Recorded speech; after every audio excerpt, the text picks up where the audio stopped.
Salamun alaikum bima sabartum. Jadi setiap menghadapi berbagai macam permasalahan, lihat lagi bagaimana petunjuk di dalam Al-Quran.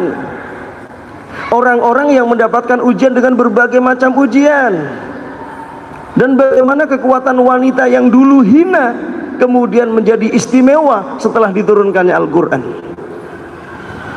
Lihat bagaimana kehidupan mereka, subhanallah, sangat luar biasa, tidak mengeluh.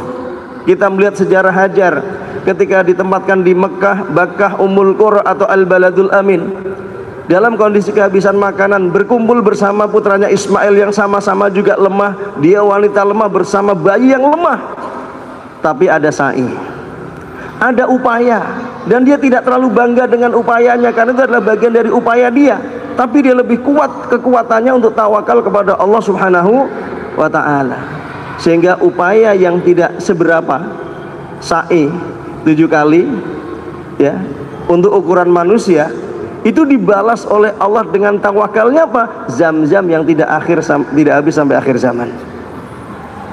Jadi ibu-ibu di rumah sa'i aja, sa'i bolak-balik Ustaz, dalam dapur sama sumur, atau depan rumah belakang rumah, enggak, upaya dengan amal saleh, walaupun itu tidak mungkin secara kasat mata, secara logika tidak mungkin. Kenapa? Ketika Hajar lari antara Safa dan Marwah, jelas tidak ada pohon, jelas tidak ada makanan, jelas tidak ada air, tidak ada orang. Tapi karena dia hamba, lakukan saja upayanya.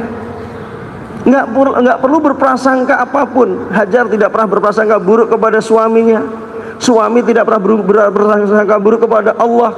Anaknya pun ketika mendapatkan perintah untuk disembelih, tidak pernah berprasangka buruk kepada orang tuanya. Semuanya sabar, menahan diri untuk tidak berprasangka buruk. Maka saat kita melakukan haji dan umroh, hendaknya peristiwa ini harus hadir dalam kehidupan kita, karena saat orang haji dan umrah itu sering disajikan fenomena ya, amalan. Yang pertama adalah dia mengikuti napak tilas perjalanan Nabi Ibrahim, sekeluarga utuh yang menjadi ahli surga. Yang kedua, dia akan melihat hijr Ismail, tempat yang bagian dari Ka'bah, tapi kemudian tidak dibangun sebagaimana gedung Ka'bah ya, bangunan Ka'bah, tapi dibiarkan begitu saja. Ternyata dulu ketika direnov dan kekurangan biaya yang halal, itu di stop dan tidak dilanjutkan. Artinya apa? Artinya kalau kita ingin menjadi ahli surga harus senang beribadah, saling sabar, saling menguatkan, dan untuk